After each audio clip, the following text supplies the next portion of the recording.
Lisa, Yes, baby girl. when I grow up, I want to be a womanist to society. And so shall you be. Hey, welcome to WOMENACE to Society. I have the honor of speaking with Dr. Karen Swallow Pryor. Welcome to the podcast, Karen. Thanks for having me. Thanks for being so generous with your time. You're a professor of English, an author, an activist, and a member of the graduate faculty at Liberty University. So I know you're extremely busy. It's the end of the semester. I'm supposed to be grading student papers, and here I am talking with you. Oh, well. I'm sure your students appreciate you taking a break, too. I'm sure. You might come back happier. Let's hope so. And you better make me laugh a little, because they'll appreciate that, too. They don't want me grumpy when I'm grading papers. Oh, gosh, no. We cannot have that. You just throw those A's and B's in there very quickly. Exactly. You primarily focus on British literature, and you have a specialty in 18th century British lit. What drew you specifically to British literature?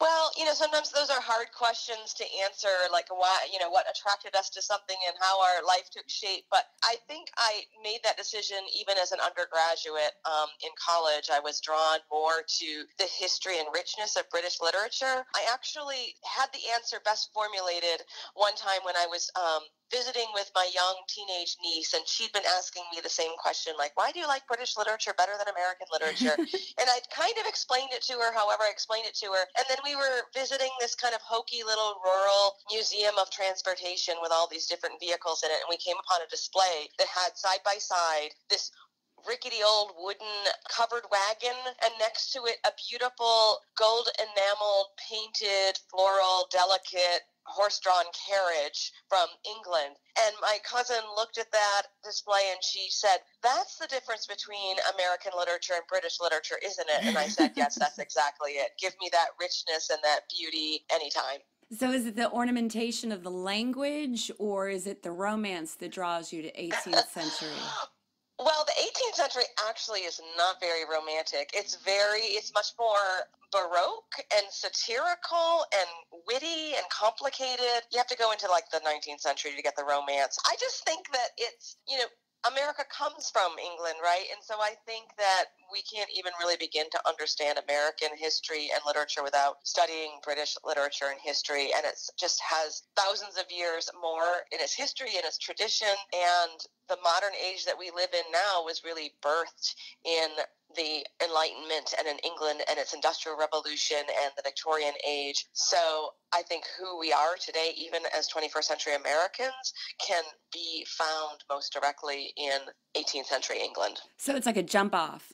Yeah, exactly. Mm-hmm. I mean, it's all good. I read and love some American literature, but for some reason my heart was just drawn to British literature. And it's probably also the result of the professors that I had. I think that when we have professors that we love and admire, that we love and admire what they love and admire. And I had a fantastic 18th century British literature professor in grad school. And so I think a lot of his example led me to study it even further. It's good to have a mentor. Yes, yeah, absolutely. Definitely. If you were stranded on a desert island or the internet went down and you were trapped in a cabin for a year, what one book other than the Bible would you hope to have with you to read and reread? Well, this is a very cruel question to ask an English literature professor to pick just one book. And I think that the book that I would pick, it's just on my mind because I just finished teaching it in one of my graduate courses, is A Tale of a Tub by Jonathan Swift, which is a brilliant and complicated and difficult satire. It's easy to read it and get just 1% of it the first time around, but it will still crack you up. And then you keep reading it, and there are additional layers of meanings and different witticisms and allusions.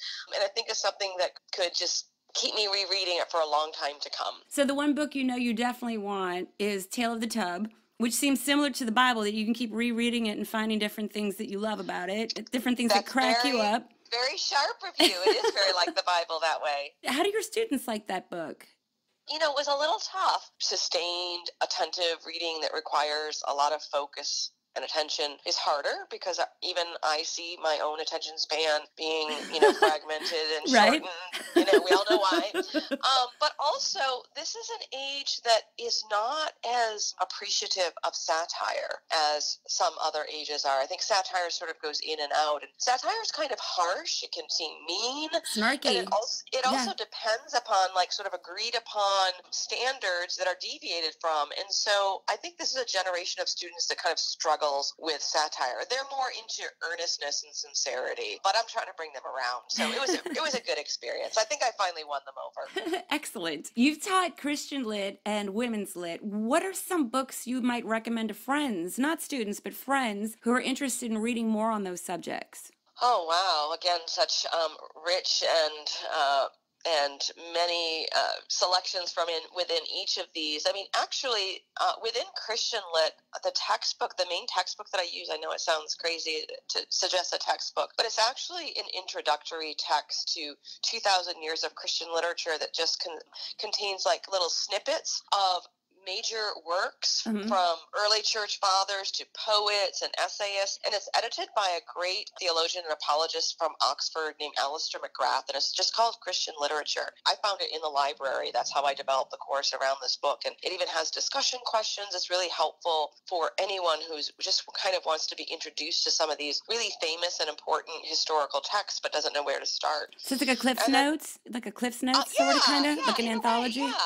That's a good, it is in a way. It's a very thick book of Cliff Notes, and then women's literature. What can I say? Oh my goodness. This course that I teach is a very introductory survey. We begin in the Middle Ages. A lot of people don't know that even in the Middle Ages, women were writing, and of course they were writing primarily religious texts. One of the greatest novels ever written was written by a woman, Charlotte Bronte, Jane Eyre. Oh yeah. I think that is a novel that so many people could and would love if they just opened it up and read it with no preconceptions, no expectations. It's just a great story. Poetry, I mean, Emily Dickinson, again, I know it's very geeky, but if you just sit down, and her poems are very short, they're very dense, and if you just spend time with just one poem and just thinking about the different nuances of the word, like maybe the double meaning, don't try to work it too hard. Just accept it for what it is and appreciate what the poem says on the surface, and then think about maybe the way that a word means more than one thing. Like, I dwell in possibility, a fairer house than prose. You could just think about those lines for a long time. What does it mean to dwell in possibility? And what does it mean to say that a house of poetry, which it goes on to say, is fairer than prose? You just have to be willing to sit and think for a little while about the poems. You don't have to take a class or anything like that. You just have to appreciate words and language. And so Emily Dickinson is another great women's author I would recommend. Yeah, she was lovely. What's your favorite aspect of teaching, Dr. Pryor? I just feel like I was created to teach, so it just feels like something that I was created to do when I'm teaching. I think it's just seeing the light go on, seeing students make connections, seeing them understand. I mean, obviously I'm teaching the thing that I love, and I know that not everybody loves it, and I know not everybody gets it, but one of my favorite things, and I don't often teach the freshman level classes anymore, but when I teach, say, an introduction to literature class, and we have the poetry section, and to see some accounting major or business major overcome his fear or his skepticism toward poetry, and to see that person say, hey, I can get something out of this and appreciate it. That's what we should all be doing in our lives, no matter what we're doing, is to just increase understanding. And that's what teaching does. I guess that's what I like about it, is to increase understanding. That's really profound. Well, no one ever asked me before, so thank you for asking. But that's beautiful. Thank you for your answer. That's what it's all about. It's great to have teachers so enthusiastic and instructors who recognize this poor schlub is in here because it's required and it's not their bag. And yet I'm going to give this person a new enthusiasm for something they never thought they'd experience. So that's awesome. I tell people I'm a product myself of entirely secular education. I went to public schools. I went to a non-sectarian or non-religious nice undergraduate college, went to a state university for my PhD, never had Christian education myself. I did become a teacher and then a principal at a small Christian school when I was finishing up my PhD, and that's really how I got introduced to Christian education. And I mean, honestly, once I was turned on to it, I just was really turned on. I've even taught as an adjunct since being at Liberty at another nearby secular school, just because I just like teaching and I like to be in diverse communities. It's like if I teach works of literature in a secular environment, I'm giving students all the pieces of the 1,000-piece jigsaw puzzle. Here's a piece, here's a piece, here's a piece. When I'm teaching in a Christian environment, we're putting those pieces together so that we can see what the beautiful picture actually looks like. So there's like a higher purpose, I would imagine. Yeah, and it's putting all the pieces together so that we can see the picture that they're supposed to form. I'm not evangelical myself, but several of my family members are, and many of the people I love who are great friends who profess evangelical Christianity. I've gone to several services. I always have a good time. And I feel like the media's perception and mainstream perception of Christian women, they're portrayed as very meek and submissive and not very strong, often docile. Tell me about Fierce Convictions, the extraordinary life of Hannah More, poet, reformer, and abolitionist. I'm so glad you asked. This is not only my most recent book, but it's also, it grew out of my doctoral dissertation, my PhD that I did at the University at Buffalo. And so I was researching the 18th century novel because that's the period I love. That's your thing. Yeah. And I was spinning my wheels. I was going to write a dissertation on one of the, the usual dead white guys, and everything's been said about them. And just in my research, I stumbled across this, it wasn't just Hannah More, it was a circle of women called the Blue Stocking Circle. And these were like these conservative, religious, but very smart, intellectual, literary women who would sit around at coffee house, at teas and coffees and salons and discuss literature and politics. And one of them was Hannah More. And I learned that the circle of women would actually read like the early manuscripts of these dead white men and give feedback on their early novels. And I thought, this is really cool. I want to learn more about this woman. And it turns out that she wrote one novel that was, one of England's first best-selling novels that no one's ever heard of today. But, and so as soon as I discovered her, it was like everything clicked. I knew I wanted to write my dissertation about her and about her novel, and I did. And then upon finishing that, I put it on the shelf for someday that I wanted to write. It was actually the suggestion of one of my committee members to write a popular biography of her someday. And it took a long time, but I did. And that's what Fierce Convictions is. It's a story of this woman that history has forgotten who actually helped to end the slave trade in England through the poetry that she wrote about slaves and against slavery, and through pamphlets and tracts that she wrote to appeal to all classes of readers, which no one was doing at the time. She's just a phenomenal woman that most people haven't heard of. She's really inspiring. She was a conservative evangelical Christian, like me. So I admit there was a little bit of a kinship there, but she was strong, she was fierce. But one of the things I talk about in the book is that it wasn't like she was this gutsy woman who just didn't care what people thought. She actually felt very deeply how people cared. And she, of course, it wasn't diagnosed as such then, but she suffered what I'm sure today we would call depression. And whenever she would get into the midst of one of her controversies, and there were many, because she had many critics, many people fighting against her I'm reform sure. efforts. Yeah. Well, not only is she standing up to slavery, but she's a woman doing this. Exactly. Yeah. Women were not even allowed in her circles. They were not only not allowed to be in the male abolitionist societies. William Wilberforce, the great champion who ended slavery, also opposed women forming their own societies to abolish slavery. Well, you got to keep someone enslaved, don't you? Yeah. So Hannah More did all of these things, even though it really went against her natural disposition and personality. And she did end up spending weeks and months in bed at times just because she suffered physically from the effects of this kind of criticism and so forth. She's an inspiring woman, but I try to paint a picture of her as who she was. She was real. She was flawed.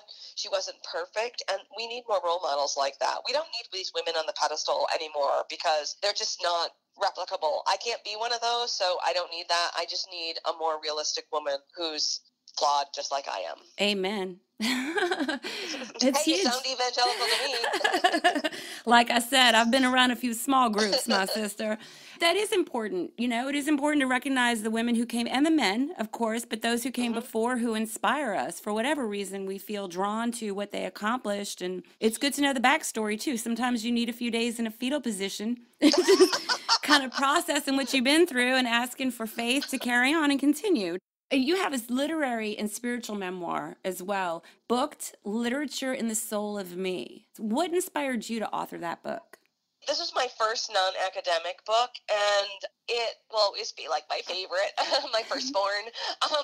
It really it came out of my teaching. I cover a lot of the books that I teach in class, but I talk about a lot of the things that I talk about in class about those books or things I share with my students. Basically, I grew up in church, but when I was growing up, I felt this tension between like the things of the world and the things of God. And the things of the world that I loved were like books that were not necessarily Christian and that dealt with hard realities and tragic stories and fallen people. And I really, for a long time, felt like I couldn't love the life of the mind and the life of books and love God too. And so Booked is really my story of discovering really important spiritual, biblical, Christian truths through books that I wasn't being taught in church and Sunday school. And it's a story of coming to reconcile my love of God and my love of the church with my love of books, and to see that they are not at odds with one another, that books and words and my love of words comes from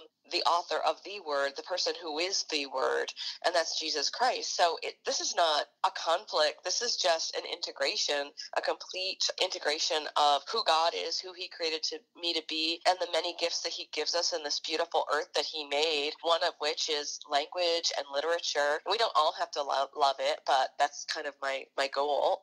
No, I get it. That's your addendum.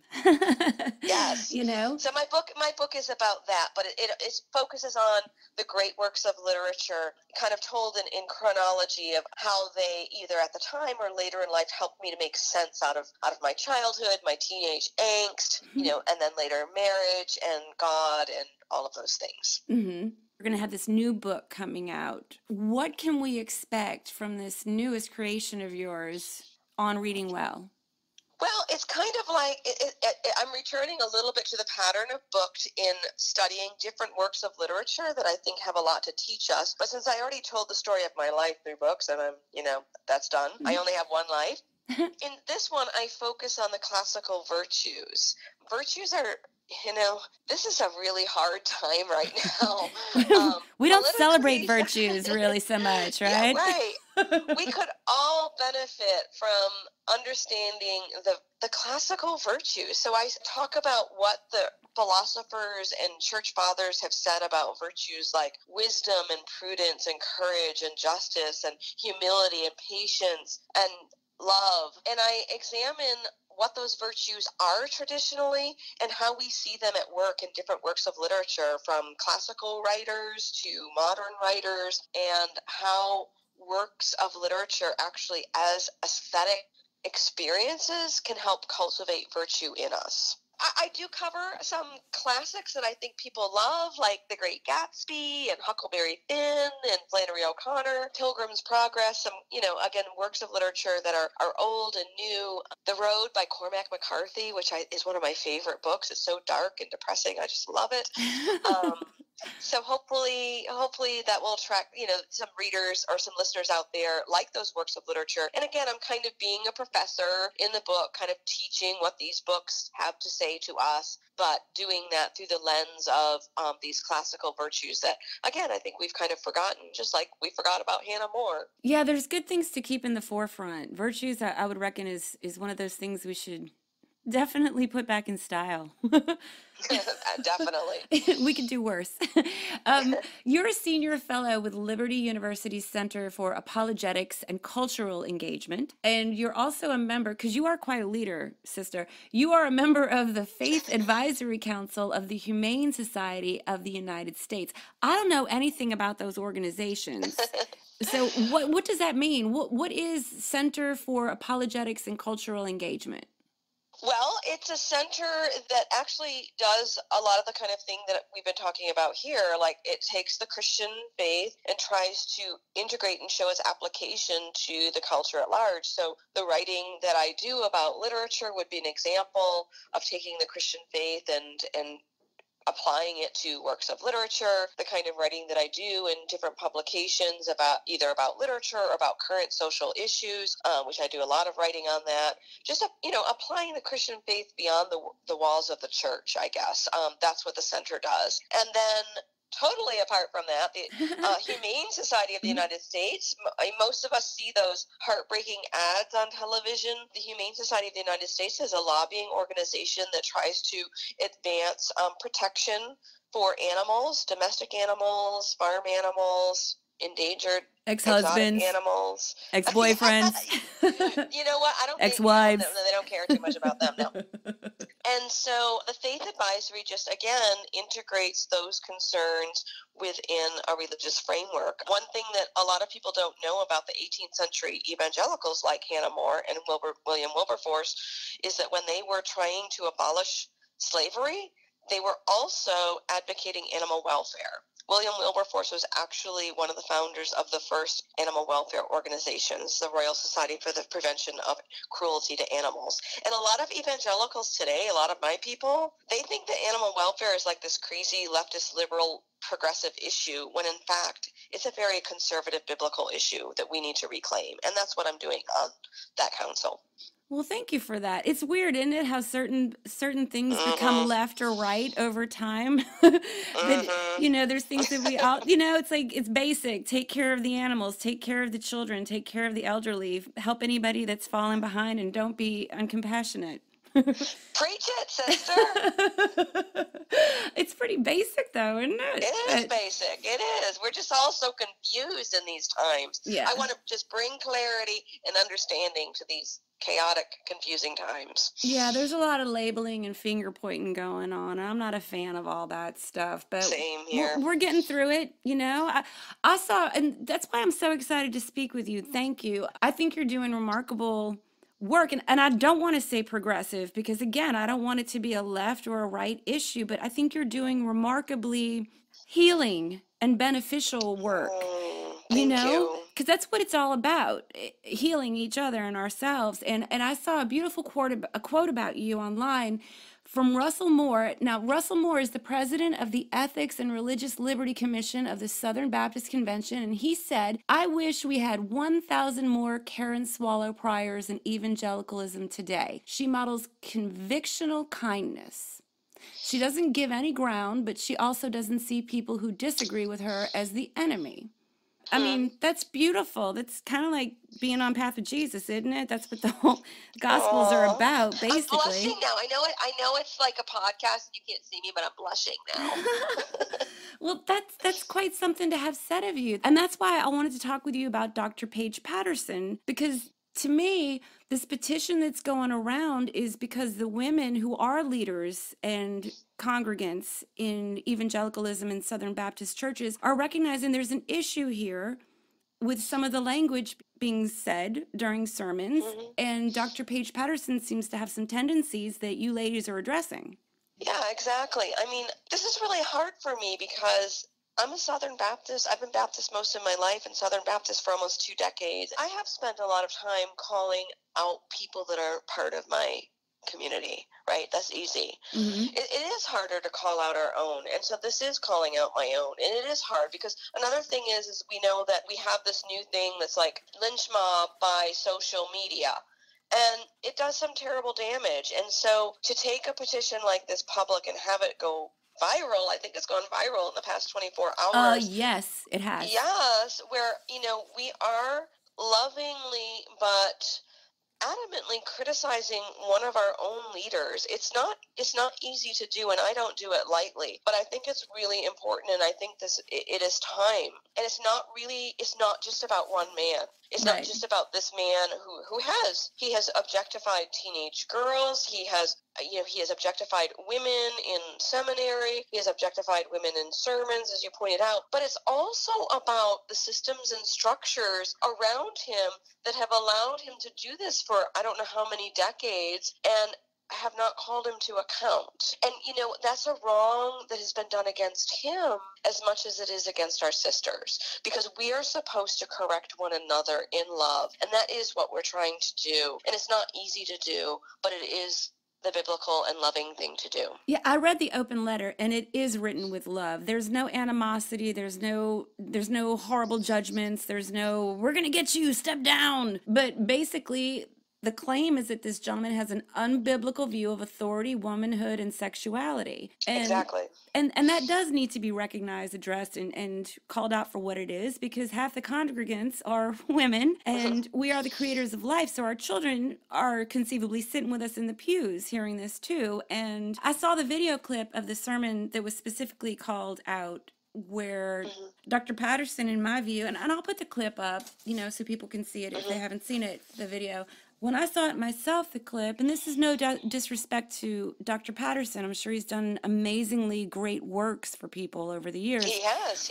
It is, yeah, but when I saw it, in my opinion, he was disrespectful in the way he sexualized the 16-year-old girl that he mentioned in the sermon, and I found his words also very much disrespected the mother he was speaking to, and you're stepping on that woman's right to parent her own son, and I found that to be very grievous too. Right, and this mother was trying to teach her son not to objectify the teenage girl, and so not only did Dr. Patterson objectify the girl himself, he admonished the mother to allow the son to.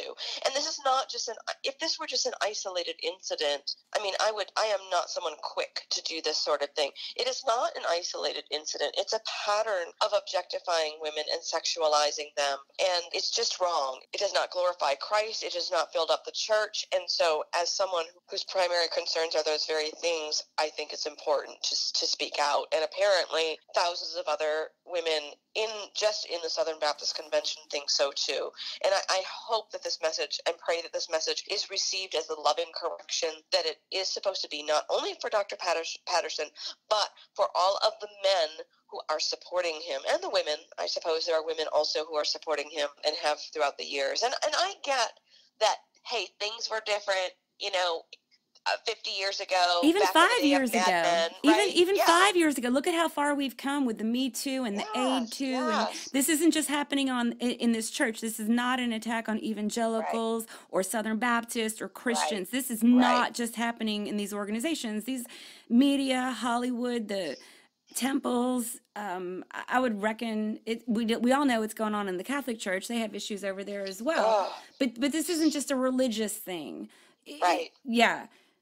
It's a human nature thing. Exactly. We are fallen human beings, and we just need to correct ourselves and each other. For me, this thing with Paige Patterson is not about what he did 40 years ago or 5 years ago. It's how he's responding now that his attention is being called, and we are saying lovingly, this is wrong, and he has been corrected, but he has not repented, and that is why we went public with this letter. And so he needs to truly repent. Just as if there's something that I also need to, then I want someone to approach me privately, as we did with the board of trustees in charge of him, and we all deserve that chance. But if we do not repent and make things right, then there are other consequences to bear, and that's just how it is. We're all learning, and we can learn from each other, and we need to accept loving correction from one another as well. Well, yeah, it's like most of it's our first time here.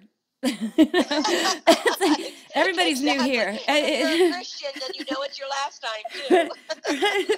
Well, yeah, there's some, differences in thought between us there on right. that one, Sure, but you know what? Yeah. So, yeah, either way, though, this is your only path. This is your only journey this time. So Yeah. everybody's going to fall and stumble. You got to pick each other up. I do think it's very telling that you are having some obstacles with certain male congregants and probably a few other women who are giving Dr. Patterson a pass, claiming this all happened in the past. And what if our sermons were dragged out and shown the light of day as time has passed and we have become more forward thinking in our dealings with the female members of the community? They don't want to have a light shown on what they've done, but you're letting everybody know. With Dr. Patterson, it was different because you did try to take this privately and take care of things.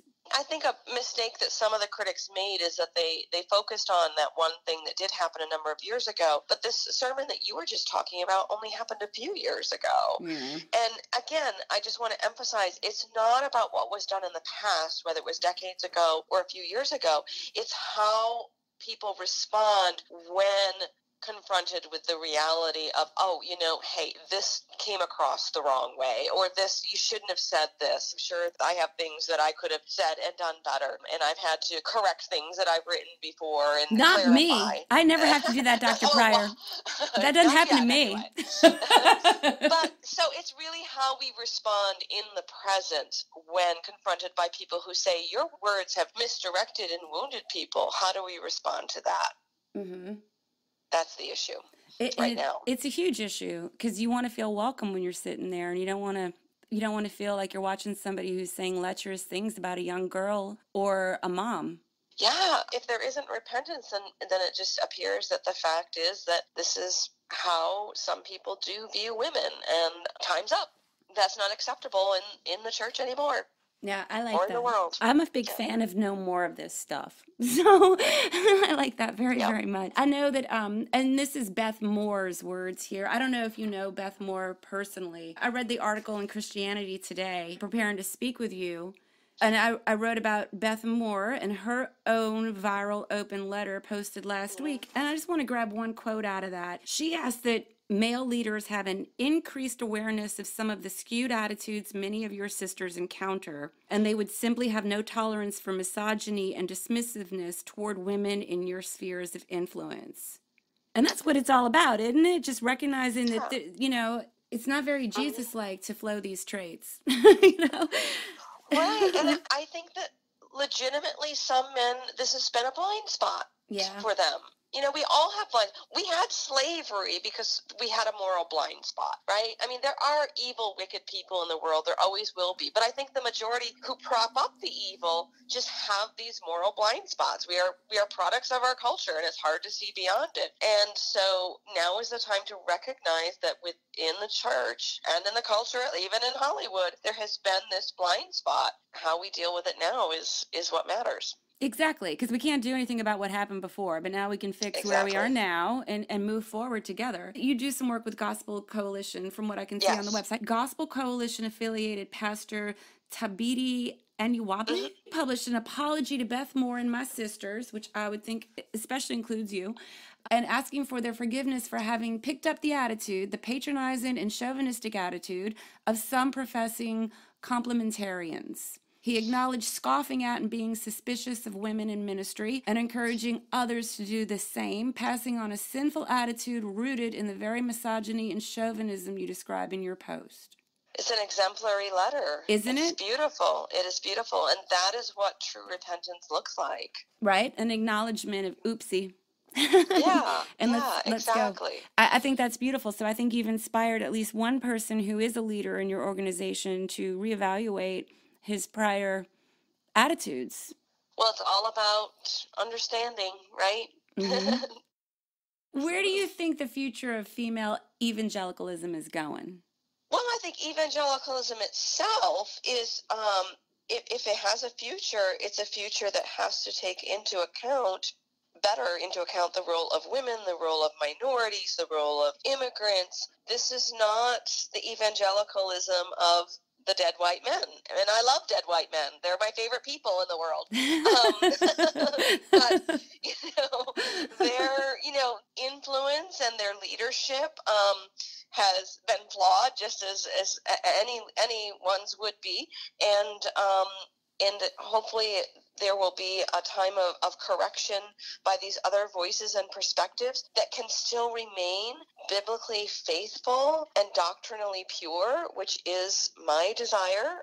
I have no intention of becoming progressive or becoming, an atheist or anything like that. I'm old enough now, I've lived long enough, I know what I believe, and the doctrine that I believe is, for the most part, best expressed by Baptist theology. So I'm here to stay. And I hope to be an agent of change for the better. And hopefully that's what we all want. And in doing that, we can, again, learn from each other and improve one another. Well, that's fantastic. I like your future. Those are good goals. Oh, goals. Hashtag goals. What do they call that in the 18th century? oh my goodness. Progress, I guess, is what they called it. And they really did. See how things all shift around and definitions change, right? Yeah. Well, I think you're remarkable and lovely. And again, thank you so much for being so generous and speaking with me today. Oh, well, I think the same of you, Lisa. Thank you so much. I really appreciate you having me on and asking me these good questions. And really, I think that we have, hopefully, when this airs, we will have expanded understanding a little bit. I really respect the courage of my sisters, your sisters specifically, over in the Southern Baptist community who are rallying this to happen, because it's huge. It's huge. I had no idea it would be. I really, really didn't. But I think you're right, and I'm just praying God will, do His will through it, because I have no idea what's going on or how. I'm just trying to be faithful, Mm-hmm. and the rest is in His hands. Many of us, like me, are encouraged by this, thinking, "Oh my gosh, this is so amazing for our family members and our sisters." Look at you bringing back Hannah More and letting people know about all the good works, and I think you're continuing in the vein of what she did. Oh, that's like the highest compliment anyone could give me. Thank you, Lisa. No. You're my new BFF. Come on, we'll get some tea. I won't put sugar in yours. Well, I'll take my coffee black, thanks. That's good, because I don't have any milk. Dr. Pryor, thank you so very much. And good luck with your petition. Good luck with your teaching on campuses and all that you're doing for the evangelical Christian women and men and children. And I hope we speak in the future sometime. I hope so, too. Thanks so much, Lisa. Thank you. Well, thank you and good luck, Dr. Pryor. And thanks, y'all, for listening. I want to dedicate this podcast to my good friend and sister, Brooksanne Clancy, an evangelical Christian whom I loved very much, and she passed on a few months back, so she's back home. I miss you, girl. Shout out, Ari. I miss you too, little love nugget. Y'all, please join me at lisalander.com, where you can sign up for my newsletter and receive a free audio download. You can also sign up for my YouTube channel, and you'll know when every new podcast is dropping each week. Thanks, y'all.